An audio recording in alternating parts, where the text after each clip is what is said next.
Yoshua, est-ce que tu es prêt? 5 minutes pour commencer ton introduction. Je te présente, tu fais ton introduction en 5 minutes. D'accord, il n'y a pas de souci.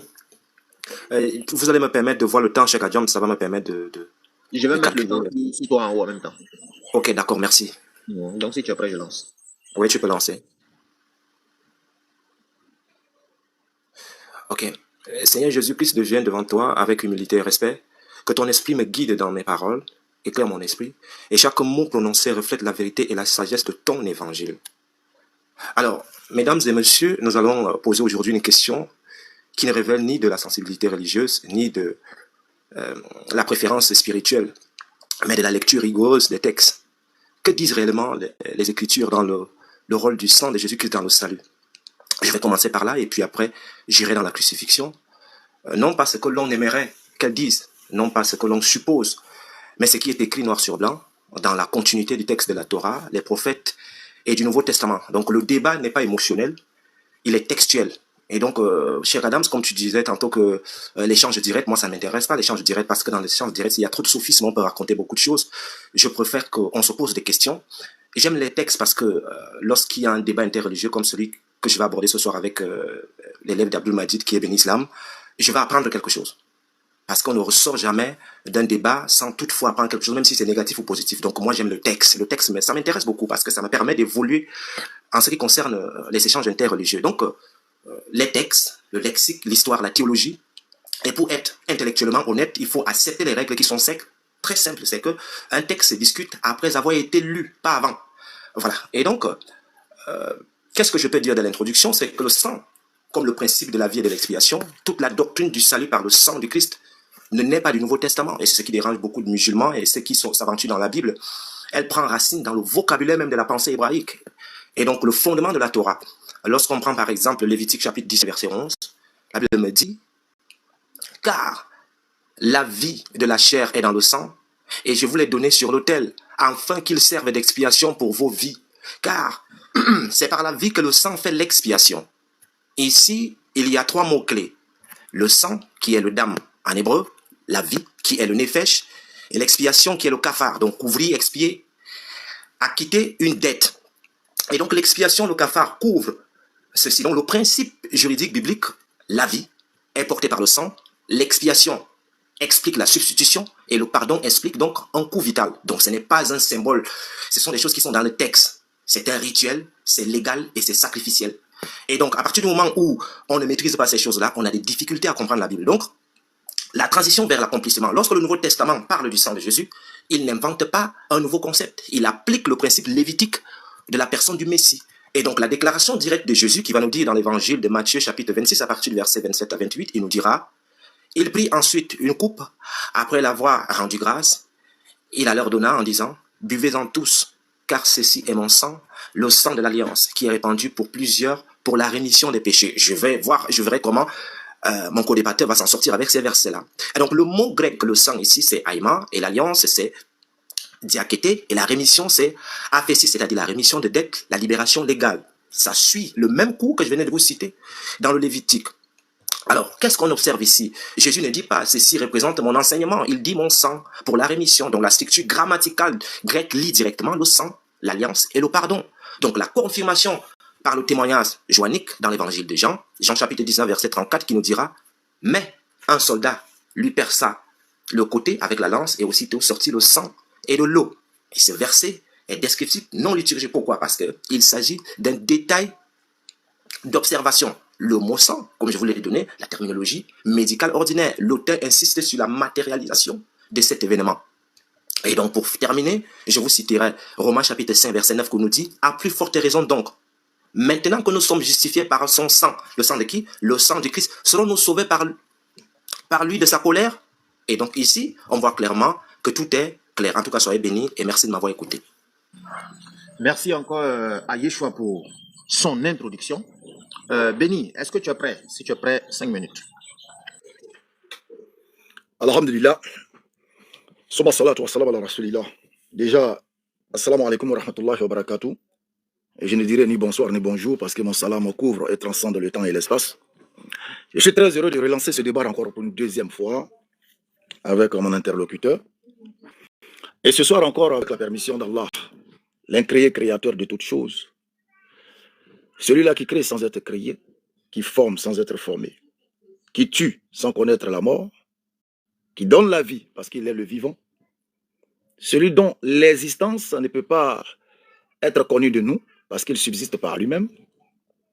C'est pourquoi il nous rappelle en ces termes en disant Allahu la ilaha illa huwa al-hayyul qayyum la ta'khuzuhu sinatun wa la nahun lahu ma fi as-samawati wa ma fi al-ard man dha alladhi yashfa'u indahu illa bi'idhni ya'lamu ma bayna aydihim wa ma khalfahum wa la yu'aytuna bi shay'in min 'ilmihi illa bima sha'a wasi'a kursiyyuhu as-samawati wal ard wa la ya'uduhu wa huwa al-'aliyyul 'azim. Alors, ceci étant, Allah il a installé son trône qui déborde les cieux et la terre, dont la garde ne lui coûte aucune peine. Parce que Allah il est le très haut, il est le très grand. Et le sujet que nous allons aborder ce soir est capital pour les chrétiens. Très profond pour les chrétiens. Très lourd pour les chrétiens. Donc sa destruction ce soir sera problématique pour beaucoup de chrétiens. Et loin de nous l'idée ou l'esprit de dénigrer ou de salir la chrétienté, mais nous avons un devoir. Surat 4, verset 135. Nous avons le devoir d'être des témoins équitables et de dire la vérité. Nous devons être véridiques, même si cela doit faire mal. Jean 8, 34, cette vérité doit pouvoir affranchir plus d'une personne. Ce qui va se passer ce soir, c'est qu'il y aura beaucoup de grosses déceptions du côté chrétien, bien évidemment, sur la base des écrits. Parce qu'admettre que Jésus-Christ, Dieu pour certains, puisse mourir afin de sauver l'humanité est un blasphème de grande envergure. Vous comprendrez pourquoi je le dis quand nous allons rentrer dans le vif du sujet. En tout cas, nous allons beaucoup apprendre ce soir, Inch'Allah, les uns des autres. Une chose est sûre, c'est que le Christ a effectivement parlé de cette mort dans la Bible. Nous lisons dans les passages. Ce n'est pas quelque chose d'étranger. Nous savons qu'il en a parlé. Ensemble, nous allons vérifier si parler d'une chose vaut forcément son accomplissement. On vérifiera ça ensemble. C'est pourquoi nous pourrons dire dans la Sourate 3, versets 18 à 20, Allah atteste et les anges attestent qu'il est doué des chances et qu'il n'y a point de divinité à part lui. Il est le mainteneur de la justice, point de divinité à part lui, le puissant, le sage. Certes, la religion acceptée d'Allah, c'est l'islam. Ceux auxquels le livre a été apporté ne se sont discutés par agressivité entre eux qu'après avoir reçu la science. Et quiconque méprend par au signe d'Allah, alors Allah est prompt à demander compte. S'ils te contredisent, dis-leur, je me suis entièrement soumis à Allah, moi et ceux qui m'ont suivi. Et dis à ceux à qui le livre a été donné ainsi qu'aux illettrés. Avez-vous embrassé l'islam? S'ils embrassent l'islam, ils seront bien guidés. Mais s'ils tournent le dos, ton devoir n'est que la transmission du message. Allah sur ses serviteurs est clairvoyant. Ceci étant, nous allons aller dalil contre dalil, preuve contre preuve. Mais déjà, je peux vous prévenir d'une seule chose, Inch'Allah, c'est que ce débat ne sera pas aisé pour le frère chrétien. Quelle que soit la trempe du chrétien, pour ce sujet-là, ça ne sera vraiment pas aisé. Ça, je préviens d'avance. Parce que là, il y a une information capitale qui vous sera donnée ce soir. Information à laquelle peut-être vous ne vous y attendiez même pas. Inch'Allah, nous allons vraiment procéder à un enseignement plus qu'un débat. Ça sera un enseignement plus qu'un débat. Parce que ce qui est couru sera de couru, et ce qui n'est pas sûr sera sûr également. Les gens comprendront que accepter le sang de Jésus, mort, Allah sur ses prophètes, il veille sur tous ceux qui sollicitent son aide pour ne pas goûter à la mort de la mécréance. Allah répond à l'appel de ceux qui le prient quand il le prie. N'a-t-il pas dit, demandez et l'on vous donnera? Comment donc peut-il demander sans recevoir? Salam. Ok, merci également aussi à Béni pour son introduction. Voilà. Donc, on a écouté les introductions de part et d'autre. Directement, on va aller chez Yeshua. Yeshua, si tu es prêt, tu as tes premiers 7 minutes de développement. Voilà. On va prendre des cahiers, hein, tous ceux qui sont en bas, partager. Voilà. Yeshua, est-ce que tu es prêt? Oui, je suis prêt. Tu peux mettre mon temps. Merci, cher Adams. En tout cas, il y a quelque chose qui m'a plu dans l'introduction de mon co-débatteur, c'est qu'il a parlé en arabe. Moi, j'ai parlé en français pour tous ceux qui nous écoutent. Donc, comme le dit mon Seigneur Jésus, j'ai la suprématie de ce que je vais dire.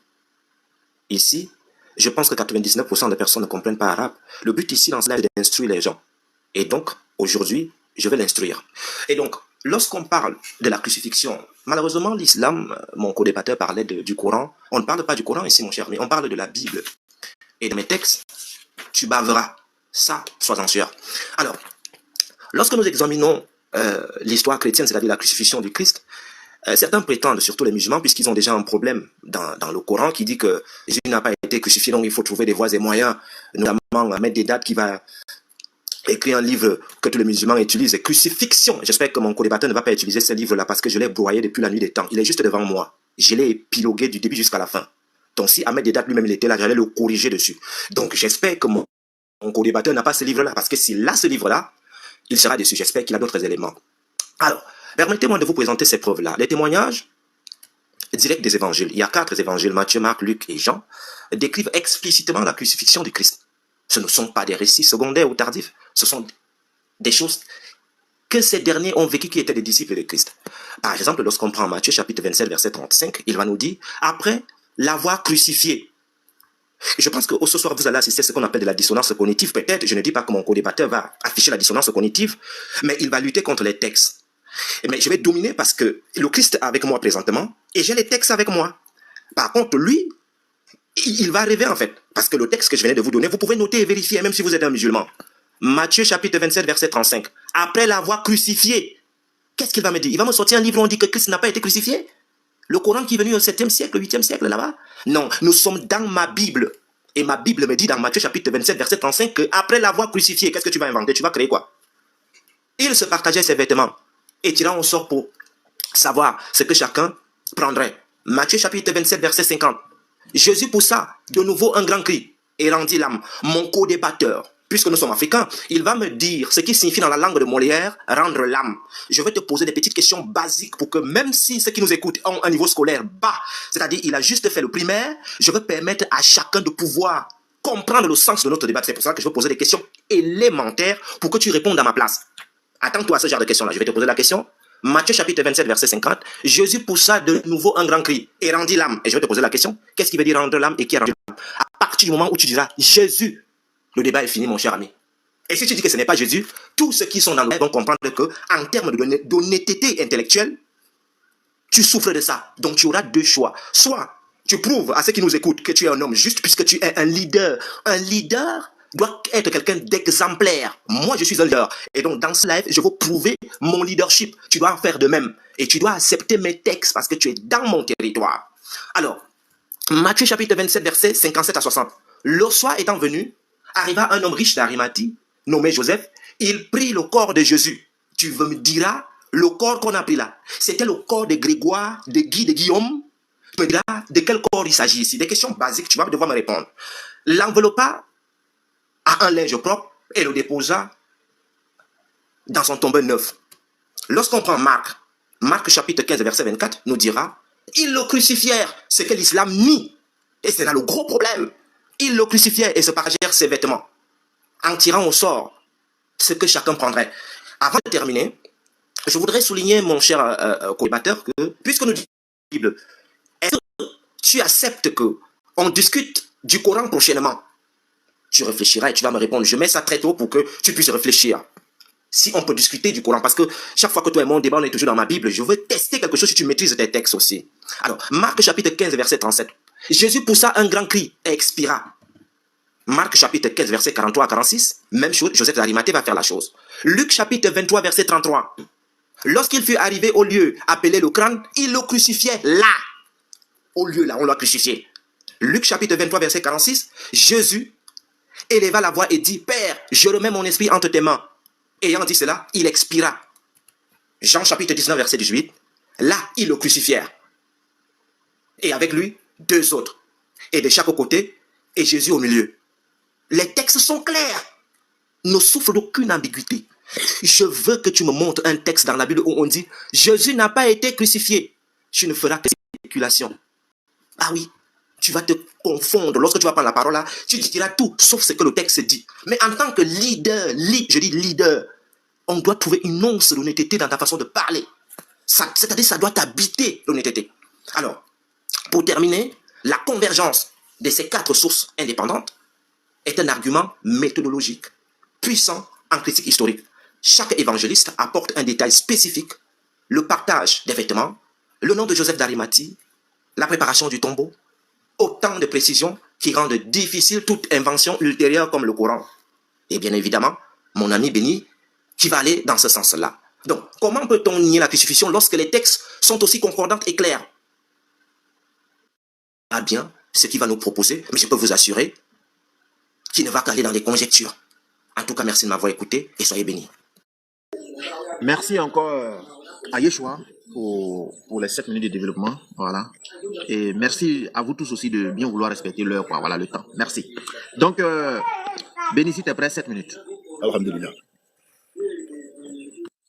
Alhamdulillah, Rabbil Alamin. Alors, j'ai dit que ce soir, ça sera plutôt un enseignement qu'un débat. La panique se fait déjà savoir lorsqu'on essaie de prévoir, soi-disant, les propos de son interlocuteur, ce qui est tout simplement signe de panique. Mais retiens ceci, je suis un peu comme Lionel Messi. Quand tu essaies de visionner ses vidéos pour voir un peu sa tactique de jeu, comme le dirait le jargon populaire ivoirien, il sort dans le dos. Nous allons agir comme les Juifs de Béré, Acte chapitre 17, verset 11. Nous allons recevoir les Écritures avec empressement et nous allons analyser et étudier pour voir si ce qui est dit est vrai. Tout à l'heure, il a appris Matthieu chapitre 27, verset 35, verset 55. Déjà, le verset 44 de Matthieu chapitre 27 est problématique. Oui. Dans le livre de Matthieu chapitre 27, le verset 44, on nous informe que les brigands crucifiés avec lui l'insultaient de la même manière. Et lorsque nous nous retrouvons dans Luc chapitre 23, verset 39, on nous dit que c'est l'un des brigands crucifiés qui l'insultait. Ce qui déjà va mettre à porte-à-faux tout ce qui est dit plus haut. Puisque l'incertitude règne déjà dans le rapport même de l'établissement des faits. Est-ce un brigand ou est-ce deux brigands? Si un élément de présentation est problématique, ça veut dire que l'élément qui veut se justifier aussi doit être problématique. Analysons les Écritures avec empressement. Retenons ce qui est bon. Alors, j'ai dit que nous ferons plus d'enseignements. Et ce soir, notre devoir sera la transmission claire de la vérité sur cette histoire qui est le fruit d'une illusion. Oui, c'est le fruit d'une illusion. Mais c'est quoi une illusion? Elle est une force apparence matérielle ou morale qui, en faisant voir les choses autrement qu'elles ne sont, semble se jouer de nos sens ou de notre esprit. Cette définition trouve encore tout son sens dans la sourate An-Nisa, versets 157 à 158. Mais bien avant, les Juifs ont passé plus de 2000 ans à proclamer les victoires pour avoir humilié le fils de Marie. Les chrétiens, dans leur aveu de faiblesse, ont dit, bon, c'est vrai, vous dites que vous l'avez humilié, vous dites qu'il est maudit. Bon, nous on l'accepte, Galates chapitre 3, 13, on accepte qu'il soit maudit pour qu'il puisse nous sauver. Il a fallu attendre des années plus tard pour que l'islam puisse venir trancher. Sur 4, verset 157 à 158 en disant, et à cause de leurs paroles, nous avons vraiment tué le Christ, le fils de Marie, le messager d'Allah. Or, ils ne l'ont ni tué, ni crucifié, mais ce n'était qu'un faux semblant. Et ceux qui ont discuté à son sujet sont vraiment dans l'incertitude, ils n'en ont aucune connaissance certaine, ils ne font que sur des conjectures. Et ils ne l'ont certainement pas tué, mais Allah l'a élevé vers lui, et Allah est puissant et sage. Faux semblant est une apparence trompeuse. Allah a bel et bien protégé son serviteur Jésus-Christ. Nam, il l'a protégé. Et nous allons donner les éléments clairs. Oui, nous allons donner les éléments clairs. Je vais peut-être laisser même de côté le Coran pour aller rapidement dans la Bible. La Bible, comme je l'ai dit, nous parle effectivement de la mort du Christ. Les versets existent. Luc chapitre 9, verset 22, vous pouvez le lire. Jésus parle que ouais, il sera tué. Oui, ça c'est mentionné. Nous lisons ça dans la Bible. Mais une chose peut être écrite et la réalisation peut être autrement. C'est cela que nous allons démontrer, Inch'Allah. Mais avant de démontrer, nous allons remonter à l'origine. L'origine de cette histoire se trouve dans la source de Genèse chapitre 3. Dans Genèse chapitre 3. Mais avant de lire Genèse chapitre 3, nous allons d'abord lire Genèse chapitre 2, verset 16 à 17. Je vais ouvrir ma Bible. Je ferai plus un enseignement qu'un débat. Malheureusement, le temps là, on est en train de... Genèse chapitre 2, attendez, je vais apprendre à courir. Genèse chapitre 2, verset 16 à 17. Genèse chapitre 2, verset 16 à 17. Genèse chapitre 2, verset 16 à 17. Désolé, je suis en train d'ouvrir, ça prend un peu de temps. 16 à 17. Ok. L'Éternel leur donna cet ordre. L'homme, tu pourras manger de tous les arbres du jardin, mais tu ne mangeras pas de l'arbre de la connaissance du bien et du mal. Car le jour où tu en mangeras, tu mourras. Le jour où tu en mangeras, tu mourras. Donc nous remontons à l'origine pour laquelle Jésus, Dieu, serait venu mourir sur la croix, soi-disant pour sauver l'humanité. Genèse chapitre 2, verset 16 à 17. L'Éternel donne cet ordre à l'homme. Tu pourras manger de tous les arbres, mais le jour où tu en mangeras, tu mourras. Donc la première conséquence de ce qu'ils appellent péché originel est la mort physique. Lisons maintenant Genèse chapitre 3. Je vais passer le temps. Dans Genèse chapitre 3, nous nous rendons compte quand on lit Genèse chapitre 3 que ce point de départ est en même temps la fin du mensonge et de la supposée mort par crucifixion du Messie pour sauver soi-disant l'humanité. Mais pourquoi dire cela? Parce qu'à la suite de la première conséquence qui est la mort, dure au péché adamique ou encore au péché originel, selon les chrétiens, d'autres conséquences seront énumérées dans les versets 16, 17 et 19 de la Genèse 3. Nous lisons. Il dit à la femme, j'augmenterai la souffrance de ta grossesse et tu enfanteras avec douleur et tes désirs se porteront vers ton mari, mais il dominera sur toi. Il dit à l'homme, parce que tu as écouté la femme, tu as mangé de l'arbre au sujet duquel je t'avais donné cet ordre, tu n'en mangeras point, le sol sera maudit à cause de toi. C'est à force de peine que tu tireras la nourriture de tous les jours de ta vie. Tu te produiras des épines et des ronces et tu mangeras l'herbe des champs. C'est à la sueur de ton front et de ton visage que tu mangeras ton pain jusqu'à ce que tu retournes à la terre. Toutes ces conséquences liées à ce qu'ils appellent péché originel sont toujours d'actualité jusqu'à ce jour. Et pourtant, Jésus-Christ aurait été assassiné par crucifixion pour nous débarrasser de tout cela. Faute de quoi? Qu'ils nous disent. Qu'ils nous disent qu'il sera mort pour réparer quoi? Puisque nous travaillons toujours à la sueur de l'autre fond. La femme accouche avec difficulté. Alors, si tout cela est encore d'actualité, Jésus-Christ, il est mort pourquoi? Parce que voici les conséquences du péché originel. À moins que le frère, en prenant la parole, me donne d'autres éléments du péché, conséquences du péché dit originel qui n'ont rien à voir avec ce que j'ai énuméré. Donc, nous sommes allés à l'origine. Excusez-moi. Donc, nous sommes allés à l'origine. Et quand nous venons maintenant dans Genèse chapitre 3, comme nous l'avons dit, nous nous rendons compte que les péchés étant énumérés... Pardon, mon temps est arrivé. Faut chuter. Vas-y, j'ai encore le temps. Je suis en train d'enseigner de papa aujourd'hui. D'accord, ok. Donc, merci bien à Béni. Merci également aussi à Yeshua. Ah, je pense qu'aujourd'hui, on va apprendre. En tout cas, on va apprendre. Donc, je demande à tous ceux qui sont en bas, s'il vous plaît, partagez le live là. Partagez. Parce qu'apparemment, vous n'avez pas assez partagé. Donc, partagez, tapotez. Voilà, merci à vous tous. Donc, voilà. Lorsque Yeshua, par exemple, il cherche un verset aussi, qu'il n'arrive pas à trouver, voilà, à cause des publicités et tout, le professeur, si tu trouves vite, tu peux faire la lecture pour lui. Dès qu'il cite le passage, par exemple, s'il dit Matthieu 3, verset 2, si toi, tu as le verset avant lui, tu peux lire juste et puis tu te mutes. Youssef, pareil aussi, si Béni, par exemple, il cherche un verset et qu'il y a la pub, par exemple, qui fait que ça dure, toi, automatiquement, si tu as le verset, tu peux lire et puis tu te mutes. Dès qu'il donne le passage, hein, c'est-à-dire il donne le passage et puis tu lis. Mais toi, tu ne l'es pas pour prendre un verset comme cela et puis tu lis. Non, c'est pas comme cela. Ok, merci bien. Donc, Yeshua, si tu es prêt, tu as 7 minutes. Oui, je suis prêt. Mon frère, je suis prêt. Tu peux mettre mon temps. En tout cas, merci encore. Béni Islam, je te disais tantôt que n'utilise pas à mettre des dates. Lorsque j'apprenais l'interreligieux, ce sont des personnes que j'ai épiées à mettre des dates et ton maître Abdul Majid, je les maîtrise comme la paume de ma main. Ce que tu as utilisé comme Matthieu chapitre 27 verset 44 et Luc chapitre 23 verset 39, mon cher ami, c'est la blague. Et tu me dis que c'est une contradiction. Quelle contradiction? Si je te cite la sourate 3 verset 42 à 45, où on dit les anges, et la sourate 19 verset 17, où on dit Gabriel, tu vas me dire que c'est une contradiction? Pour quelqu'un qui ne maîtrise pas la méthodologie des livres religieux, il va te dire que c'est une contradiction. Moi, je ne peux pas dire dans le Coran que la sourate 3 verset 42 à 45 et la sourate 19 verset 17, c'est une contradiction. Je ne peux pas dire ça parce que je connais la méthodologie. La sourate 3, verset 42 à 45, présente plusieurs anges qui viennent rencontrer Marie. Mais la sourate 19, verset 17, parle de Gabriel. Donc la personne qui a écrit cette sourate fait une fiction. C'est comme lorsque le journaliste est en train c'est-à-dire il y a un match de football, on lui dit que non, l'équipe a fait ceci, il fait une fixation par exemple sur ton joueur préféré, Lionel Messi. Lorsqu'on dit Lionel Messi entre au stade, on ne dit pas que Lionel Messi entre seul au stade. Il y a plusieurs joueurs qui entrent au stade avec Lionel Messi, mais le journaliste fait une fixation sur Lionel Messi. Ce sont des bases élémentaires de la théologie. Lorsque tu m'apportes ça, le niveau est trop bas. Ne m'apporte plus ça. Si je te préviens que si tu m'amènes à mettre des dates, je vais te détruire. C'est trop bas. Tu vois, je te cite deux sourates qui apportent le même élément que tu m'as présenté dans la Bible. Premier élément, quelqu'un parle de quelque chose d'un élément. Deuxième élément, une fixation sur une personne. Donc, un prix, l'autre l'insulte. Non. Dans la sourate 3, verset 42 à 45, les anges, sourate 19, verset 17, un ange, c'est une contradiction? Non. Les anges, c'est le message clair, mais un ange, Gabriel, une fixation. Ce sont des bases, c'est élémentaire. Oh là là, c'est élémentaire. Alors, ne fuis pas. Tu pars prendre des Genèse, oui, regardez, on va faire l'enquête. Mon ami, tu vas faire l'enquête. Tu as dit que le sang de Jésus ne fait rien. Attends, je t'allume un peu avec Paul, l'apôtre Paul. L'apôtre que l'islam déteste. Paul dit ceci. 1 Corinthiens chapitre 1, verset 23. Nous prêchons Christ, nous les chrétiens, nous prêchons Christ. Scandale pour les juifs. Folie pour les païens. Et je me pose la question, mon cher Béni, tu es juif ou bien tu es un païen? Est-ce que tu es juif ou bien tu es un païen? Parce que les juifs, c'est un scandale pour eux. Mais ceux qui ne croient pas à cette crucifixion-là, ce sont des païens. Et là, je ne sais pas là où te mettre. Est-ce que tu es un païen ou bien tu es un juif? 1 Corinthiens chapitre 1, verset 23. Nous, chrétiens, nous prêchons Christ crucifié, scandale pour les juifs, folie pour les païens. 1 Corinthiens chapitre 15, verset 3-4. Car je vous ai transmis avant tout ce que j'ai reçu moi-même, que Christ est mort pour nos péchés, selon les Écritures, qu'il a été enseveli et qu'il est ressuscité le 3e jour, selon les Écritures.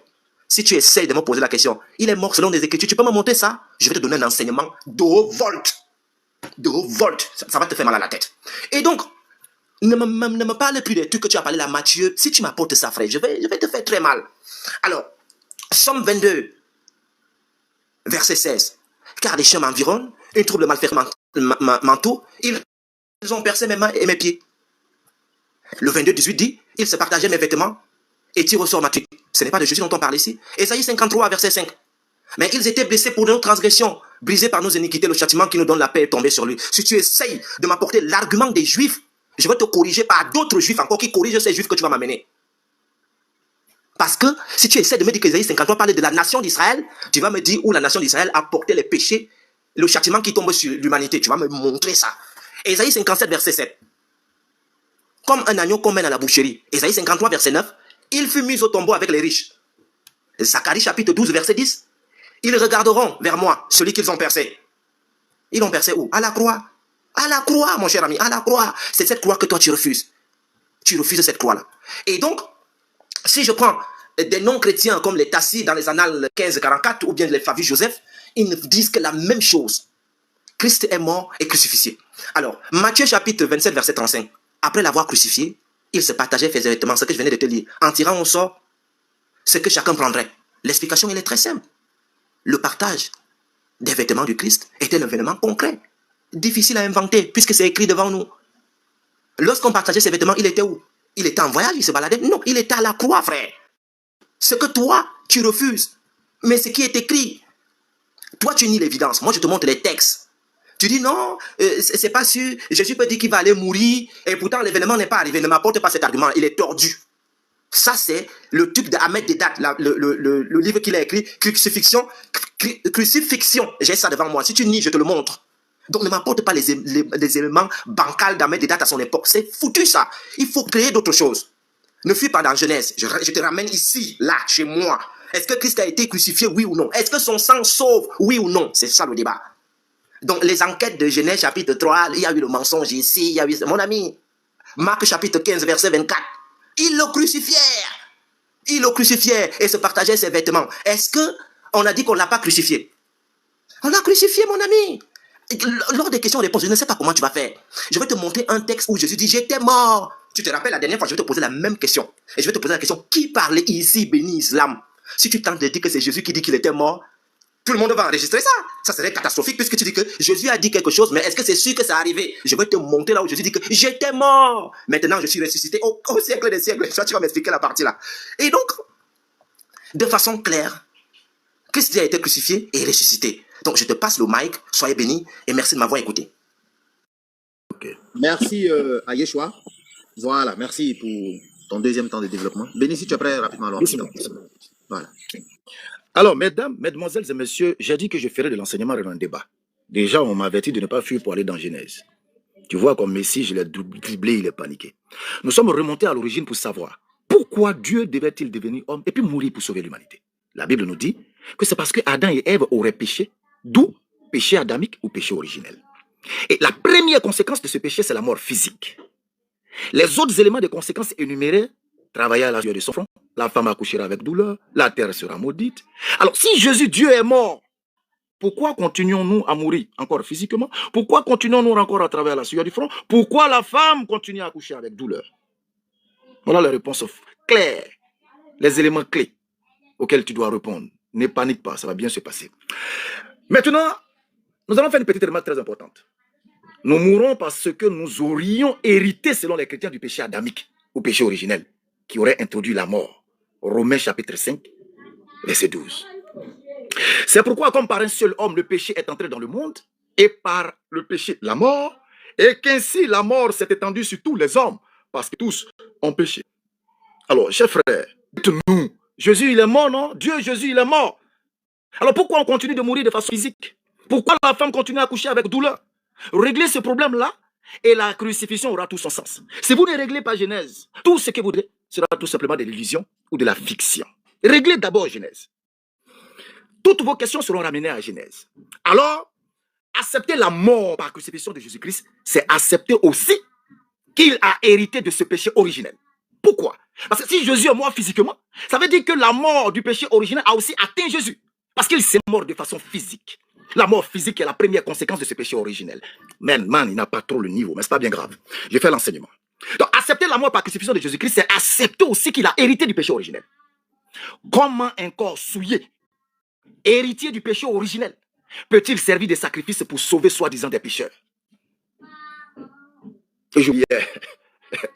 Il s'est même nourri à la sueur de son front en travaillant. Marc chapitre 6, le verset 3. N'est-ce pas le charpentier, le fils de Marie? Même les conséquences adamiques reflétaient sur Jésus-Christ. Il travaillait à la sueur de son front.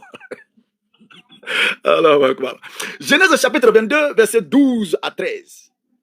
Regardez l'image d'Abraham. Je vais faire un enseignement. Je ne suis pas là pour débattre, hein, parce que tu n'as pas mon niveau de débat. Moi, j'ai fait l'enseignement. On va remonter encore à l'ancien temps, à l'origine. L'histoire d'Abraham. Genèse chapitre 22, verset 12 à 13. L'ange dit, n'avance pas ta main sur l'enfant. Ne lui fais rien. Car je sais maintenant que tu crains Dieu et que tu ne m'as pas refusé ton fils, ton unique. Abraham leva les yeux, vit derrière lui un bélier retenu dans un buisson par les cornes. Et Abraham alla prendre le bélier et l'offrit en holocauste à la place de son fils. Ils nous disent que ce sacrifice abrahamique serait un signe fort, c'est-à-dire serait un signe des événements à venir. Mais regardez ce sacrifice. Ce sacrifice était un signal fort aux idolâtristes faisaient des sacrifices humains, comme le signifie le commentaire de la Bible annoté de Genèse chapitre 22, verset 12. Et l'ange dit, Dieu est satisfait car il n'est pas un Moloch ou un Baal. La consommation du sacrifice n'est pour lui, la consommation du sacrifice, c'est pour lui-même qu'il la réserve. Moloch et Baal sont deux idoles pour lesquelles les idolâtres faisaient des sacrifices humains. Ce qui est une abomination pour l'Éternel. Lévitique chapitre 20, verset 1 à 3. L'Éternel parla à Moïse et dit, tu diras aux enfants d'Israël, si un homme des enfants d'Israël ou des étrangers qui séjournent en Israël livre à Moloch l'un de ses enfants, il sera puni de mort. Le peuple du pays le lapidera. Et moi, je tournerai ma face contre lui. C'est l'homme, etc. Je vais aller vite. Lévitique chapitre 18, verset 21. Tu ne livreras aucun de tes enfants pour le faire passer à Moloch et tu ne profaneras point le nom de ton Dieu. Je suis l'Éternel. Vous pouvez également lire 2 Rois 16, 3, 2 Rois 17, 16, 17. Également, 2 Rois 21 et puis verset 6, etc. Les chrétiens nous disent que l'acte d'Abraham était une ombre des choses à venir. Romains chapitre 8, verset 31 à 32. Que dirons-nous donc à l'égard de ces choses-là? Si Dieu est pour nous, qui sera contre nous? Lui qui n'a point épargné son propre fils, mais qui l'a livré pour nous tous. Est-ce qu'on m'entend? Oh là là, on m'entend. On m'a interrompu là. Oh là là. Bon.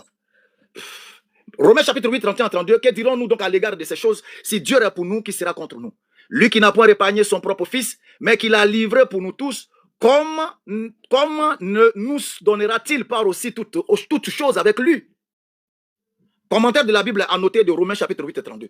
Dans l'expression « il n'a point épargné son fils », il y a une allusion à la parole de l'ange de l'Éternel adressée à Abraham au moment où il va sacrifier Isaac. Donc, Romains chapitre 8 verset 32 nous ramène à l'action d'Abraham.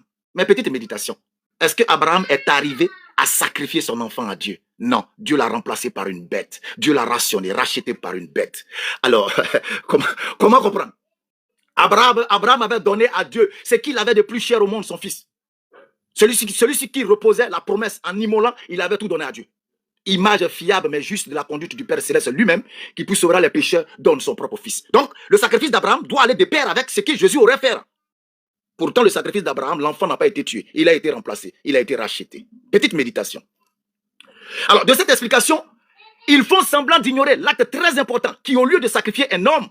Oh là là. Bon, salam alaikum.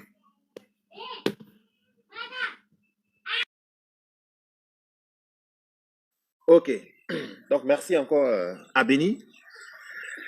Et merci à Yeshua aussi. Voilà. Pasteur Ménard, je te vois dans les commentaires. Patriote et cherche aussi point de débat. Voilà, ça c'est très bientôt. Donc, il faut me revenir. Yeshua, si tu es prêt, 7 minutes.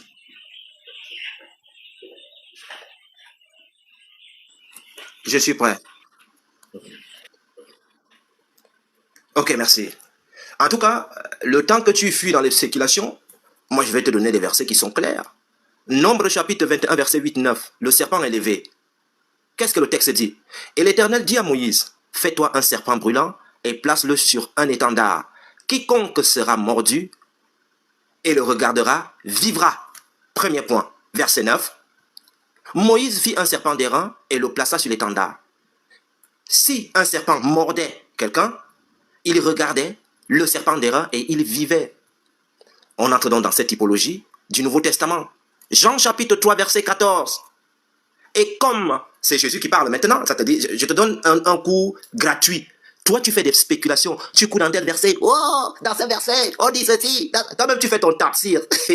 Moi, je te donne les versets. C'est là la différence entre toi et moi. Toi, tu donnes tes versets pour faire tes analyses. Moi, je donne des versets qui sont clairs, vérifiables et clairs. Le verset de Nombre. Maintenant, je te donne la typologie du Nouveau Testament. Qu'est-ce que le Nouveau Testament nous dit? Et c'est Jésus qui parle. Et comme Moïse éleva le serpent dans le désert, ainsi il faut que le Fils de l'homme soit élevé. L'élévation, bénie, c'est la mort. Je veux te poser la même question. Est-ce que l'élévation, c'est la mort? Si tu as tenté de me dire non, l'élévation n'est pas la mort, il y a un verset qui va te donner le cocota. Donc, le serpent élevé préfigure donc la crucifixion. Le regard porté vers Jésus, crucifié, procure la vie et le salut. Exactement comme le serpent d'airain donnait la vie aux Israélites mordus par les serpents. Est-ce que tu comprends? Exode chapitre 12, verset 3-6. Qu'est-ce qui est dit? Parlez à toute l'assemblée d'Israël le 10e jour de ce mois, que chaque maison prenne un agneau par maison. Vous le tuerez au crépuscule. 1 Corinthiens chapitre 5, verset 7. Christ, notre Pâque, a été immolé. Mais regarde comment c'est clair. Il y a de la typologie, de la concordance, quelque chose qui est clair. Toi, tu fais des spéculations. L'explication, elle est très simple. L'agneau pascal préfigure donc Jésus comme sacrifice expiatoire pour le péché. Son sang sauve et protège. Et lorsque tu dis, non, vraiment, moi c'est pas possible. La crucifixion est ainsi une réalisation théologique du sacrifice pascal où Jésus devient l'agneau parfait. Lévitique chapitre 16, sacrifice expiatoire, le Yom Kippour. Et Lévitique chapitre 16, verset 21 à 22, qu'est-ce qui est dit? Aaron mit sa main sur la tête du bouc expiatoire, transférait les péchés des enfants d'Israël sur lui et le fit partir dans le désert. Le bouc emportera toute leur iniquité dans le désert. La typologie dans le Nouveau Testament, Hébreux chapitre 12, verset 14, le sang de Christ est entré une fois pour toutes dans le sanctuaire, purifie les consciences. C'est clair. L'explication elle est très claire. Comme le bouc expiatoire, Jésus porte symboliquement le péché de toute l'humanité. De façon claire, la typologie est accomplie. La croix devient le lieu de transfert des péchés, le sacrifice ultime. Donc, lorsqu'on entre dans la synthèse de tout ce que je venais de te dire, serpent élevé est égal à salut. Jean chapitre 3, verset 14. Réalise Nombre chapitre 21, verset 8 à 9. Tu vois comment ma Bible s'explique seule. Ce n'est pas ce que toi tu dis là. Agneau pascal, sacrifice expiatoire. 1 Corinthiens chapitre 5, verset 7. Réalise Exode chapitre 12. Le bouc expiatoire, purification des péchés. Hébreux chapitre 9, verset 10. Et réalise Lévitique chapitre 16. Donc chaque typologie ici préfigure donc la croix avec une exactitude étonnante, ce que tu ne comprends pas. Donc la crucifixion ne s'agit pas comme d'un événement isolé ou bien d'un ange qui est descendu dire à quelqu'un que non, il n'a ni été crucifié. Non, non, non, non, non, non. Le texte est très clair. Et tu as dit quelque chose lorsque tu disais, non, il s'agit de la mort physique. Je t'attends là-bas. Je vais te poser la même question. Lorsque tu dis, il y a la mort physique et la mort spirituelle avec Dieu, mais Jésus a réglé ce problème-là. Hein? Je te donne le verset. Hein? Je te donne le verset qui se trouve dans 2 Corinthiens chapitre 5. Vous faites même quoi comme ça, les frères bénis? Comment toi tu peux avoir ce niveau aussi et ça, c'est élémentaire, ça.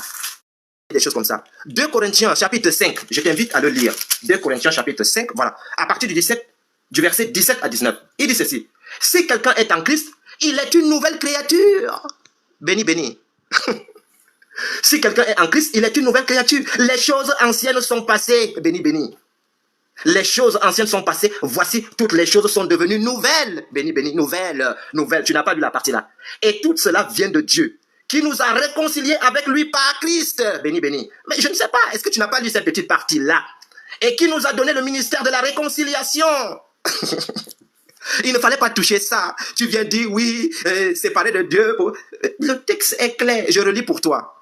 Si quelqu'un est en Christ, il est une nouvelle créature. Les choses anciennes sont passées, voici toutes choses sont devenues nouvelles.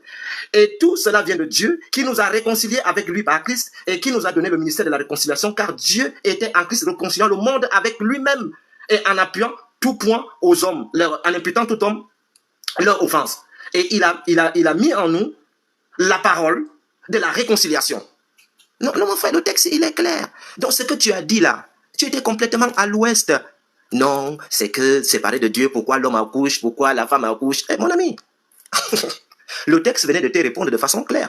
Donc, ce que je te dis, et c'est là le débat, est-ce que Christ est mort pour nous? Est-ce qu'il a été crucifié? Merci de m'avoir écouté et soyez bénis. Merci encore à Yeshua. Ok. Voilà pour son développement. Béni. Allons-y. Rapidement. Bismillah. Alors, Alhamdulillah, 2 Corinthiens chapitre 5, verset 17. Le monsieur, sans se rendre compte, il vient de démontrer qu'il n'existe plus de péché originel. Je répète, Yeshua vient de dire qu'il n'existe plus de péché originel. À partir de 2 Corinthiens chapitre 5, verset 17. Alors, s'il n'existe plus de péché originel, Jésus est donc mort. Pourquoi? Voilà ce que je m'évertue à vous dire depuis. Quand je suis remonté à Abraham, qui fait partie aussi des choses anciennes, donc on doit aussi balayer ça du revers de la main. Est-ce que tu te rends compte de la gravité de tes propos à partir de 2 Corinthiens chapitre 5, verset 17? Tu viens de dire devant plus de 600 personnes que le péché originel n'existe plus, que le sacrifice abrahamique n'existe plus. Quelle est donc la raison de la mort de Jésus, Dieu, sur terre? Quelle est donc la raison de la mort de Jésus, Dieu, sur terre? Bon, je vais continuer mon enseignement. Alors, donc, quand nous avons expliqué le sacrifice d'Abraham, vous allez voir que de cette explication, ils font semblant d'ignorer l'acte très important, qui, au lieu de sacrifier un homme à l'Éternel, on le rachète avec un animal qu'on sacrifie. Exode chapitre 13, le verset 13. Tu rachèteras aussi tout premier-né de l'homme parmi tes fils. Le fils unique d'Abraham, il fut remplacé par un animal. Comme pour dire stop aux idolâtres sacrificateurs d'êtres humains. Alors comment comprendre que l'Éternel puisse avoir en horreur un acte qu'il qualifie d'abominable, comme nous venons de le voir dans Lévitique chapitre 18, verset 21, Lévitique 20, verset 13. Et par la suite, il dira lui-même de le faire, un acte qu'il qualifie d'abominable. Voilà pourquoi les Kémites se moquent de vous. Les Kémites se moquent de vous lorsque vous les condamnez d'être des sacrificateurs d'êtres humains, qui est un acte ignoble. C'est pourquoi lorsque nous lisons dans le livre de Marc chapitre 12, verset 1 à 9, il est clairement établi que Dieu n'a jamais envoyé un prophète pour venir se faire crucifier ou tuer pour sauver des gens, pour sauver un peuple. Dans Marc chapitre 12, verset 1 à 9, Dieu va établir au travers de la bouche de Jésus qui est quoi? C'est que Dieu envoie les prophètes, les enfants d'Israël les tue. Il les tue. Il envoie le dernier qui est son fils. Il l'attrape, il le tue. Et à partir de Marc chapitre 12, comme je l'ai dit, Jésus, en venant sur terre dans son destin, il devait se faire tuer et assassiner par les enfants d'Israël. Oui, Marc chapitre 12, tel était le destin de Jésus-Christ. Il devait se faire assassiner, non pas pour sauver l'humanité, mais pour être humilié et célébré pendant plus de 20 siècles par les Juifs, comme ayant humilié l'enfant de Marie et démontré la face de tous qu'il n'est pas le Messie. Et dans Marc chapitre 12, vous allez voir qu'on dira, mais quand le maître viendra, que fera-t-il? On dit, il va détruire ceux qui ont tué son fils. Aucun verset de la Bible ne démontre que quand Jésus a été crucifié, Dieu a détruit le peuple ou les gens qui l'ont tué. Aucun test ne le montre. Je continue mon enseignement. C'est pourquoi je dis, l'une des preuves que nous sommes face à un meurtre, qu'à un sacrifice voulu par Dieu pour sauver soi-disant les hommes, c'est Jean chapitre 19, verset 11. Jésus répondit, tu n'auras sur moi aucun pouvoir s'il ne t'avait été donné d'en haut. C'est pourquoi celui qui me livre à toi commet un plus grand péché. Mais comment comprendre que la mort salvatrice de Jésus puisse être qualifiée par Jésus lui-même comme un grand péché? Proverbe chapitre 17, verset 15. Celui qui absout le coupable et qui condamne le juste sont tous deux en abominable devant l'Éternel. Tous les chrétiens du monde qui disent que Jésus le juste a été condamné et crucifié, vous êtes en abominable devant l'Éternel. Proverbe chapitre 17, verset 15. Deutéronome chapitre 27, verset 25. Maudit soit celui qui reçoit un présent pour répandre le sang de l'innocent. Et tout le peuple dira Amen. Matthieu chapitre 27, verset 4. En disant, c'est-à-dire Judas, j'ai péché en livrant le sang innocent. Il répondit, que nous importe, cela te regarde. Judas regrette d'avoir tué un innocent. Petite remarque, sur Matthieu chapitre 27, verset 4, c'est que Judas lui-même est une victime, malheureusement. Ayant été sous l'emprise de Satan, il ne pouvait pas se rendre compte de la gravité de son acte. Judas est une victime. Sous l'emprise de Satan, il ne pouvait pas se rendre de la gravité de son acte. Il a été victime, même dans les Écritures. Ils ont menti sur lui délibérément en le traitant de voleur. Dans Jean chapitre 12, verset 4 à 6. De sorte à dire qu'il a été victime de sa propre convoitise. Comme le dit Jacques chapitre 1, verset 14 à 15. Et que Satan aurait fait que profiter de la convoitise de Judas, comme il aimait l'argent, donc Satan a profité de sa convoitise. Judas même est victime. Ils ont menti sur lui qu'il était un voleur. Regardez. Lorsque nous lisons Marc chapitre 14, verset 3 à 5, nous nous rendons compte de ce mensonge qui traite Judas de voleur. Car ils ont tous eu la même idée, celui de vendre le parfum, de même que dans Jean chapitre 18, verset 4 à 11, où ce n'est pas Judas qui a livré Jésus, c'est Jésus lui-même qui se livre. C'est Jésus lui-même qui se donne par un baiser. Enfin bref, je reviens au cœur de mon sujet. En lisant Marc chapitre 14, le verset 34 à 36, à 3 reprises, je dis bien, à 3 reprises, Jésus a fait la même prière demandant à Dieu qu'il ne veut pas mourir. Qu'il ne veut pas mourir. Jusqu'à cet instant, Dieu seul pouvait le sauver de cet assassinat en cours de téléchargement. Puisque lui-même n'était pas Dieu pour se sauver, c'est juste une parenthèse. Alors quand il prie 3 fois pour ne pas mourir, sera-t-il exaucé? Nous disons oui, puisque dans Jean chapitre 11, verset 41-42, il dit qu'il a toujours été exaucé. Alors, question, pourquoi pas maintenant où il demande à vivre? Pourquoi Dieu ne va pas l'exaucer? Vous allez nous expliquer. Pourtant, dans Jacques chapitre 5, verset 16, la prière du juste est très efficace et reçoit réponse de la part de Dieu. Quand sera-t-il alors de Jésus-Christ que les chrétiens qualifient de fils de Dieu en tant que Dieu qui serait incarné, le juste des justes? Pourquoi lui, sa prière ne sera pas exaucée? Oh, le temps, le temps. Allahu Akbar. Ah là, c'est vraiment dosé. En tout cas, c'est vraiment dosé. Donc, je pense qu'on a fait 3 fois 7 minutes. Hein. Ou bien je me trompe.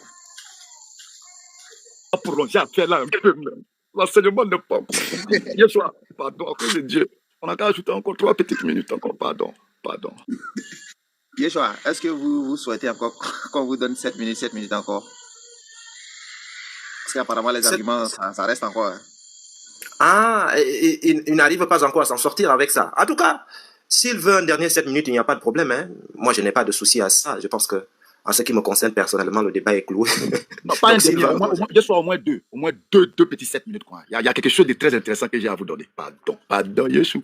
Pardon. Ah, ok, d'accord. Il n'y a pas de... On appelle ça comment? Il n'y a pas de problème. Si tu veux qu'on prenne encore 7 minutes, il n'y a pas de souci. 7 minutes, il a dit. Voilà, il n'y a pas de problème. Okay. En fait, c'est ce qui me plaît avec les grands débatteurs, ceux qui ont des arguments, et eux, ils sont d'accord avec tout. Voilà, c'est les petits plaisantins là, quand on dit que je dis, je ne suis pas d'accord, ils vont faire débat sur ça jusqu'à... On va pas avancer. Merci à vous. J'espère que vous avez bic à un feuille pour noter, hein? Ok, donc la parole va revenir directement vers Yeshua. Donc Yeshua, si tu es prêt à 7 minutes. Ok, d'accord. Mets-moi mes 7 minutes, il n'y a pas de souci. Allons-y. Ok, d'accord. Je vais d'abord lire Matthieu chapitre 26, verset 39, où il est écrit, là-dessus, Jésus alla avec eux dans un lieu appelé Gethsémane, et il dit aux disciples, asseyez-vous ici pendant que je m'éloigne pour prier. Il prit avec lui Pierre et les 2 fils de Zébédée. Maintenant, je vais lire le 42. Le 42 qui dit, il s'éloigna une seconde fois et pria ainsi, mon Père, s'il n'est pas possible que cette coupe s'éloigne sans que je la boive, que ta volonté soit faite. Et la volonté du Père, c'est quoi? Béni. C'est-à-dire, chaque fois que tu prends un verset, tu tombes toujours dans le tchoukin, tu tombes toujours dedans. Donc, Jésus-Christ est venu, 1 Jean chapitre 5, verset 6 à 8. Jésus-Christ est venu avec l'eau et le sang. 1 Jean 5, 6, 8. Le sang de Jésus nous purifie de tout péché. 1 Jean 1, verset 7. Le sang de Christ, moyen de propitiation. Romains chapitre 3, verset 25. Nous sommes justifiés par le sang de Jésus. Romains chapitre 5, verset 9. Moi, je te lis des trucs qui sont clairs, mon frère. Clair. Montre-moi un verset qui dit, le sang de Jésus ne fait pas ce que moi je dis là. Et tu joues à la baballe. Nous avons la rédemption par son sang. Éphésiens chapitre 1, verset 7. Je dis que je ne fais que te donner des versets qui sont clairs. Il a établi la paix par son sang de la croix. Colossiens chapitre 1, verset 20. Voilà comment est-ce qu'on fait les choses. Racheté par son sang précieux. 1 Pierre chapitre 18, verset 19. Voilà les disciples de Jésus qui parlent. Un sang purificateur. Hébreux chapitre 12, verset 24. Élu pour avoir part à l'expiation du sang de Christ. 1 Pierre chapitre 1, verset 2. Je te dis que je suis un homme de texte. Je suis amoureux des textes, frère. Des textes. Moi, je ne suis pas ces gens-là. Ils commencent à parler. Ça ne m'intéresse pas. Je donne les textes pour que ceux qui sont en bas écoutent. Est-ce que tu entends comment je ne fais que parler du sang de Jésus? Ça a foison. Jésus voulait sanctifier le peuple par son propre sang. Hébreux chapitre 13, verset 12. Devenu berger des brebis par le sang d'une nouvelle alliance éternelle. Hébreux chapitre 13, verset 10. Il s'est taclé l'église de Dieu par son propre sang. Actes chapitre 20, verset 28. Nous avons accès au sanctuaire par le sang de Christ. 1 Corinthiens chapitre 10, verset 16. Béni, est-ce que tu vois comment je suis méthodique? Je donne aux gars ce qui est sûr, clair et net, vérifiable. Je ne fais pas des spéculations. Oui, cette coupe de la nouvelle alliance en son sang. 1 Corinthiens chapitre 25, verset 27. Si le sang des boucs purifie le corps, combien plus le sang de Christ? Hébreux chapitre 9, verset 12 à 22. Alors, quel châtiment pour qui profane le sang de la nouvelle alliance? Hébreux chapitre 10, verset 29. Jadis loin, à présent proche, par le sang de Christ. Éphésiens chapitre 2, verset 13. Pour nous, écoute bien maintenant. Ça, par contre, mon frère béni, je t'aime bien, parce que tu n'es pas quelqu'un d'insultant. Quand je débat avec toi, c'est bien. C'est agréable à débattre avec toi parce que tu n'insultes pas, tu n'es pas dans ces choses-là. C'est agréable de débattre avec toi. Voilà. Et donc, je n'aurai pas pitié de toi. Et je vais te poser cette question lorsqu'on te posera des questions tout à l'heure. Écoute bien. Hein? Les enfants participaient au sang et à la chair. Hébreux chapitre 2, verset 14.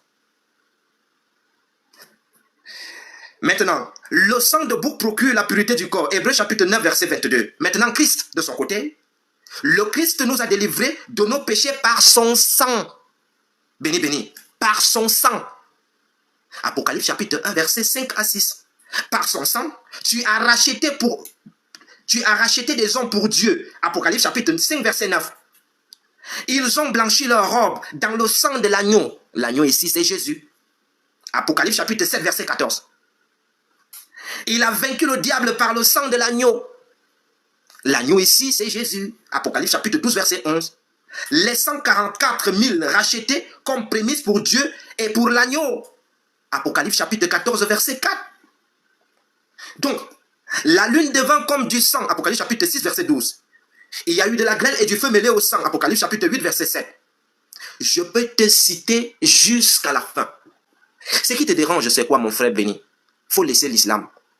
Coran chapitre 4, verset 157. Et à cause de leur parole, nous avons vraiment tué le Christ, Jésus, fils de Marie. Toi, tu as déjà vu un juif dire de sa bouche que j'ai tué le Christ? Ça, c'est un premier mensonge du Coran. Le Coran dit que les juifs disent qu'ils ont tué le Christ. Donc, un juif, même celui qui est en Israël maintenant, les juifs talmudiques là, peut-il dire, moi je tue le Messie?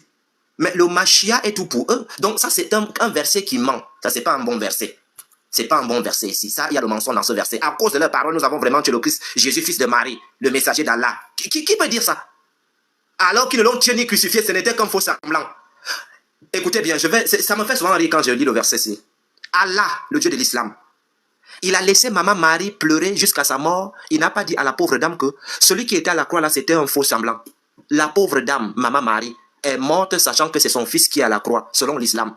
Allah a accepté que cette pauvre dame meure dans le chagrin. C'est terrible.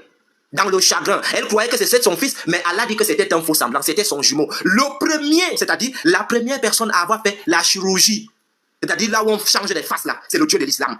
C'est lui la première personne à changer les visages et à donner un autre visage à quelqu'un qui est sur la croix. C'est catastrophique. Mais bon, mon cher béni, béni, sois béni. Soyez béni, merci de m'avoir donné la parole. Rapidement, cher Kadam. Oui, béni, on va pas garder le temps. Allons en même temps. Ok. Alors, tout à l'heure, lorsqu'il a pris 2 Corinthiens chapitre 5, verset 17 à 19, il a annulé le péché originel. Ça n'existe plus. Ce sont des choses du passé. Eux, ils sont réconciliés avec Dieu. Donc, en réalité, il n'y a plus de mort physique. Il n'y a plus d'accouchement avec douleur. Ça, on va régler ça après. Je vais aller rapidement. Tout à l'heure, on a parlé de Jacques chapitre 5, verset 16. Moi, je donne un enseignement. Les versets s'expliquent, se concordent, se complètent, s'ajustent et sont très cohérents dans mes propos. Prenez note. Jacques chapitre 5, verset 16, vous voyez que la prière du juste a une très grande efficacité. Alors, comment comprendre que Jésus, qu'il considérait comme le juste des justes, de surcroît, fils de Dieu et Dieu, comment lui, sa prière ne pourra pas être exaucée? Pourquoi? Lorsque nous lisons la même histoire dans Luc chapitre 22, verset 42 à 44, un fait attire notre attention. L'apparition d'un ange pour fortifier Jésus. Question. Pourquoi l'apparition d'un ange après la demande de Jésus-Christ d'être épargné de la mort? Pourquoi un ange apparaît? Moi, je suis là pour enseigner Yeshua. Il ne fait pas des bavardages inutiles. Pourquoi? Nous retrouvons notre réponse dans Psaume chapitre 34, verset 6 à 9. 2 Pierre 2, verset 9. Psaume chapitre 34, verset 6 à 9. On dit l'ange de l'Éternel campe autour de ses serviteurs. Quand ils invoquent Dieu dans la détresse, là, Dieu envoie un ange en précipitation. Il les sécurise et puis il les arrache au danger. Psaume chapitre 34, verset 6 à 9. Tout ceci montre qu'un destin peut être scellé, comme dans Marc chapitre 12, verset 1 à 9. Un destin peut être scellé, mais les larmes, les supplications peuvent le déceler. Ésaïe chapitre 38, verset 1 à 5. Ézéchias, destin scellé. Va dire à Ézéchias qu'il va mourir, qu'il fasse son testament. Et Ézéchias se tourne, il prie, il pleure. Seigneur, souviens-toi de moi. Et Dieu envoie Ésaïe. Va dire à Ézéchias, je lui ajoute 15 années. Ah, mais là, mes prières, les saints de Dieu sont toujours exaucés. À ce stade, une question va se dégager. Jésus-Christ a-t-il été exaucé dans sa demande à Dieu d'être sauvé de la mort? Dans Marc chapitre 14, verset 35, Matthieu chapitre 26, verset 39, Luc 22, 41. Si oui, de quoi a-t-il été sauvé? Mais si votre réponse est non, alors vous ferez de Jésus-Christ un pécheur déshonorant Dieu selon Jean chapitre 9, verset 31. Et il est bon que je précise que la crucifixion n'est pas une pratique juive, ni une méthode de mise à mort pour eux. Lorsqu'une personne blasphème chez les Juifs, il doit être lapidé à mort. Deutéronome chapitre 24, verset 16. Ils ont passé leur temps à accuser Jésus-Christ de blasphème dans Matthieu chapitre 26, verset 63 à 65. À titre d'exemple, nous lisons Jean chapitre 8, verset 5, on l'accuse. Jean chapitre 11, verset 8, on l'accuse. Acte chapitre 7, verset 55 à 58. Étienne fut lapidé. Donc c'est la lapidation qui est le symbole de crucifixion chez les Juifs. Mais, conclusion de la loi. La crucifixion n'est pas le moyen de punition pour un blasphème. Alors, chers chrétiens, au lieu de la croix, symbole de foi, au lieu de la croix, votre symbole de foi doit être un caillou. Puisque dans le contexte biblique, la crucifixion est une pratique opérée par les païens romains, avec pour symbole satanique la croix ou un poteau. Et cela trouve son explication dans Jean chapitre 8. Quand Jésus qualifie cette mort de satanique, c'était la mort qu'il voulait lui faire faire par la crucifixion. Le poteau, la crucifixion, les Juifs ne connaissent pas ça. C'est caillou. Donc le symbole de votre foi, le symbole de la soi-disant crucifixion doit être un caillou et non un poteau ni une croix. C'est pourquoi Jésus qualifie son assassinat de désir satanique. Et Dieu, pour montrer sa désapprobation, va donner une seconde chasse au peuple en passant par la femme de Pilate pour le dissuader de répondre aux cris sataniques du peuple en usant de son pouvoir de gouverneur. Dans Matthieu chapitre 27, verset 19. Dieu va venir envoyer à la femme de Pilate en songe. Ne le tuez pas, c'est un innocent. Va dire à ton mari, comme il est gouverneur, il faudrait qu'il use de son autorité pour épargner la vie à cet innocent. Seconde chance. Dieu passe même par la femme de Pilate. Matthieu chapitre 27, verset 19. Maintenant, lorsque nous arrivons dans Matthieu chapitre 12, verset 39 à 40, Jésus-Christ parlant de miracle de Jonas, annonce que même en le mettant sur la croix satanique, il vivra. En le descendant de la croix, il vivra. Et même en le mettant dans la grotte qui servirait de tombeau, il sera encore vivant. Pour le prouver, lisons les livres de Jonas, chapitre 2. Nous allons y revenir. Mais même si Jésus-Christ était tué, supposons qu'il soit tué, s'il était tué, cette mort ne serait aucunement pour sauver qui que ce soit. Il suffit seulement d'analyser très bien Marc chapitre 12, verset 1 à 9. Dieu a envoyé Jésus-Christ, qui est nommé dans ce verset comme étant son fils unique. Il l'a envoyé dans Marc 12 pour venir faire quoi? Venir mourir ou bien venir annoncer et prendre sa part dans la main des vignerons. Il est venu faire quoi? Dans le verset 9, on te dit maintenant, que fera le maître de la vigne quand il viendra? On dit, il fera périr les vignerons. Il n'existe nulle part dans la Bible où Dieu a fait périr des vignerons parce qu'ils auraient tué Jésus-Christ. Ça n'existe pas. Donc, au risque de me répéter, je suis remonté à l'origine. Il faut traiter d'abord le problème à l'origine. Mais Dieu merci, tu as dit devant plus de 600 personnes que le péché que vous appelez péché originel ou adamique a été annulé. C'est les choses du passé et que ça n'existe plus. Tu l'as dit à partir de 2 Corinthiens 5, 17. Moi, je dis alhamdoulilah. Voilà pourquoi maintenant tu vas nous dire alors, pourquoi Jésus-Christ, Dieu, serait-il mort puisque le péché originel a été annulé? Puisque le péché originel a été annulé, il est mort pourquoi? Il faudrait que tu nous l'expliques. Nous avons besoin d'explications. Je ne vais pas lire Jonas 2, mais j'attends que tu y mettes le pied. Parce que là, je vais vraiment te répéter ce que je t'ai déjà répété. J'espère que tu as suivi la vidéo. Parce que là, je vais refaire l'enseignement encore pour tous ceux qui sont là, Inch'Allah. Sur ce, je vais faire la pause. Assalamu alaikum wa rahmatullahi wa barakatuh. Merci encore à Béni et à Yeshua. Voilà. Donc, tous ceux qui tapotent là, continuez de tapoter, continuez de partager, continuez d'envoyer des cadeaux pour soutenir vos débatteurs. Voilà, Yeshua, si tu es prêt, tu as 7 minutes.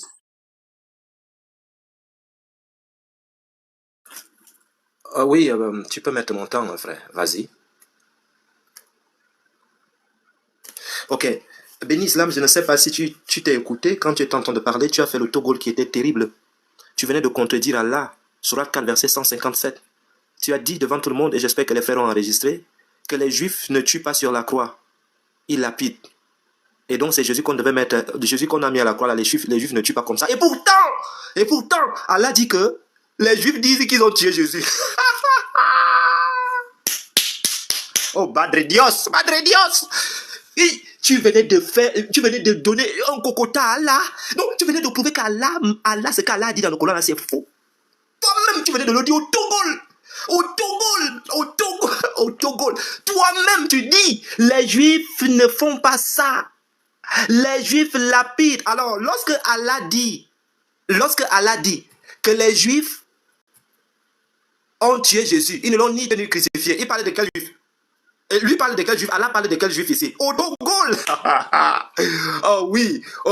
J'espère que tu ne vas pas me prendre Hébreux chapitre 5, verset 7.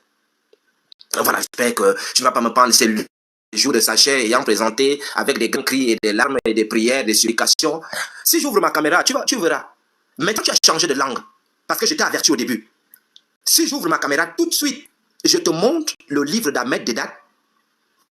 Tu ne parles que des choses d'Ahmed Dedat. Au départ, Jésus n'a pas été crucifié, c'est faux. Maintenant, s'il avait même été crucifié, il n'est pas mort à la croix. C'est dans le livre d'Ahmed Dedat, crucifixion. Vous ne faites que répéter. L'islam, avec ses apologètes en 2026, sont en ballottage défavorable. Vous utilisez des trucs qui sont périmés. Et c'est pour ça que le christianisme a pris le dessus dans l'interreligieux. Parce que vous ne faites que répéter ce que vos anciens ont dit. Et nous, on a déjà corrigé tout ça. C'est là le problème. Et c'est là où nous avons l'avance.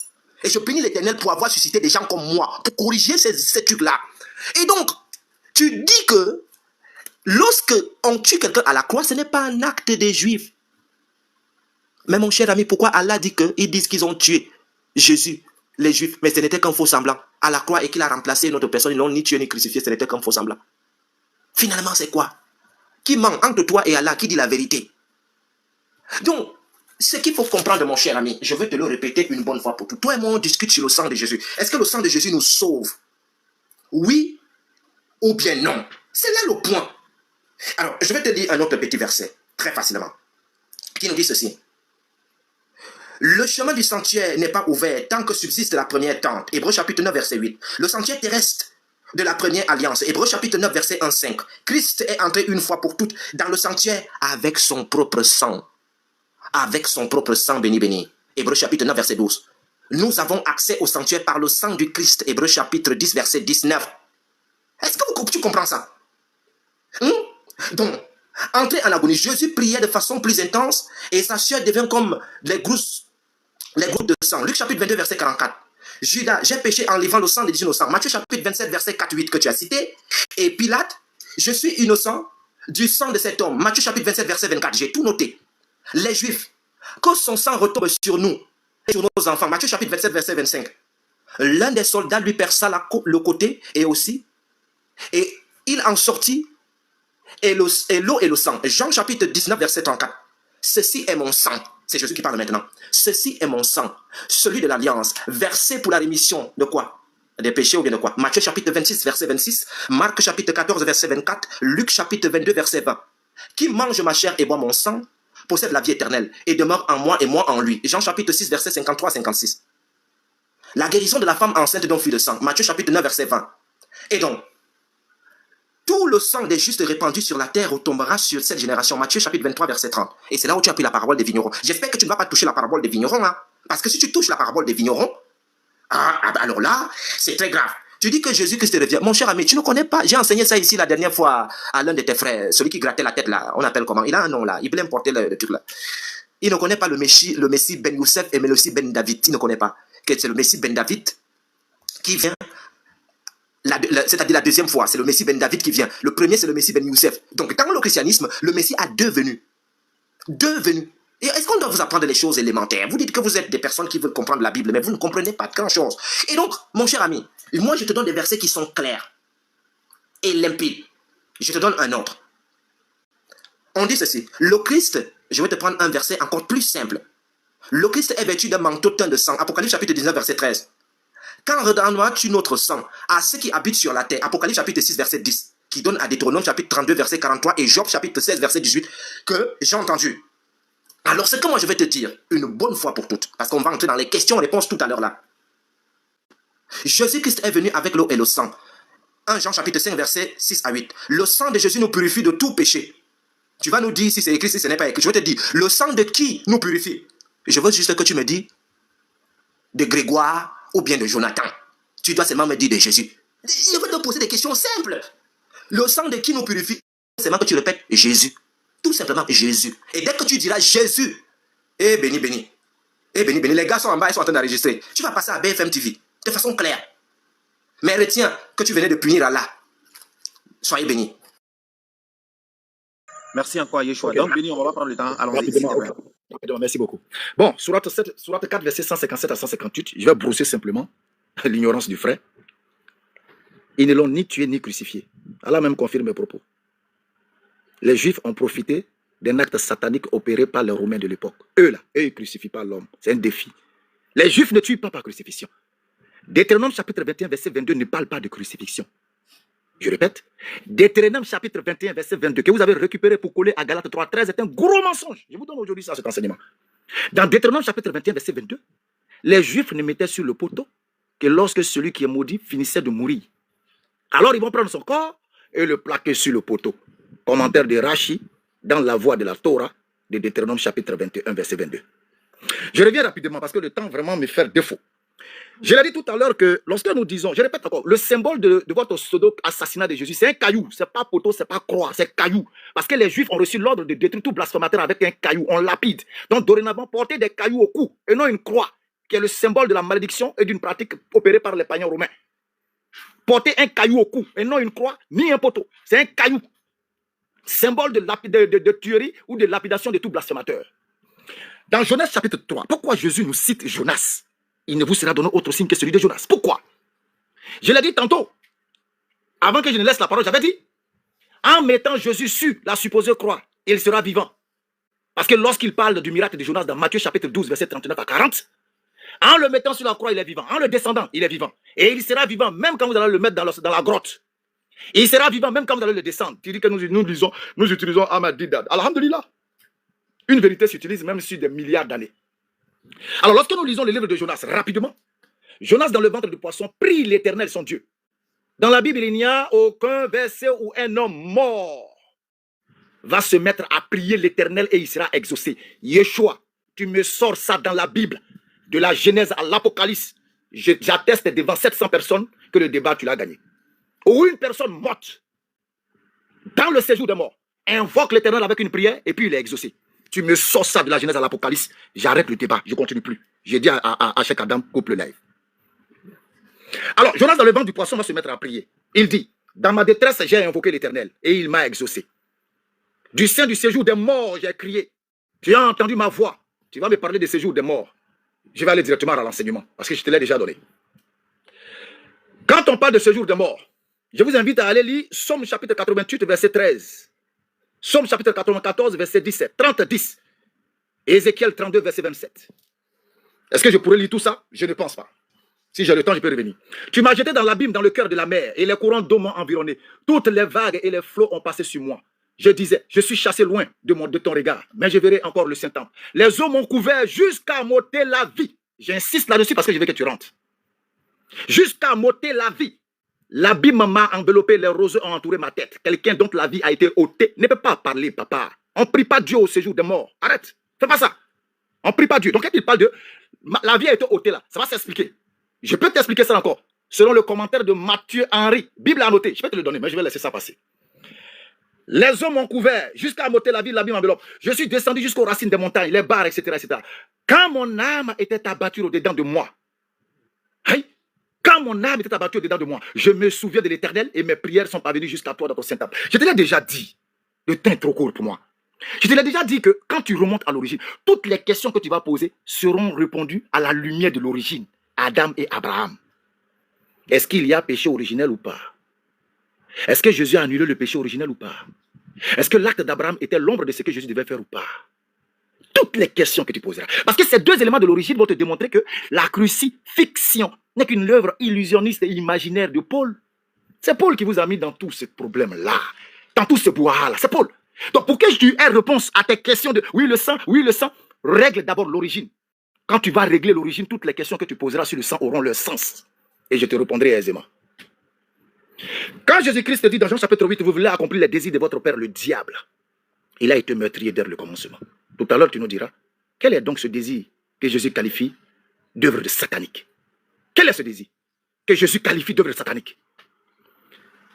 Et je te demanderai, mais Yeshua, s'ils sont arrivés effectivement à mettre Jésus sur la croix, ça sera la victoire de qui? De Dieu ou de Satan? Selon les propos de Jésus lui-même. Prends un stylo et note. J'y reviendrai là-dessus. Et puis écoute-moi attentivement. Toutes les fois que tu sortiras, oui, le sang ici, oui, est-ce qu'il a dit, je suis mort ici, je te ramènerai à l'origine. Y a-t-il péché originel ou pas? L'acte d'Abraham était-il l'ombre des choses à venir, y compris Jésus ou pas? Yeshua ne sais pas à qui tu as affaire, on n'apprend pas les grimaces à un vieux chat. À 2 fois, j'ai échangé avec toi sur ce sujet. Et j'ai dit qu'aucun chrétien ne peut rentrer dans ce sujet et s'en sortir. La parabole de Marc chapitre 12, tu vas nous l'expliquer tout à l'heure, Inch'Allah. Les 7 minutes sont terminées. Tu vas nous expliquer la parabole. Est-ce que Dieu a envoyé ses serviteurs, y compris son fils, avec feuille de mission, venez vous faire tuer pour sauver l'humanité? Marc chapitre 12, verset 1 à 9. Tu vas l'expliquer. Alors, dorénavant, chers chrétiens, mettez plutôt un caillou sur votre cou au lieu d'une croix, parce que Deutéronome chapitre 21, 22 ne fait aucunement référence à une crucifixion. Il ne peut pas me dire le contraire. Jusqu'à sa prochaine résurrection. Il ne pourra pas me dire le contraire. Assalamu alaikum.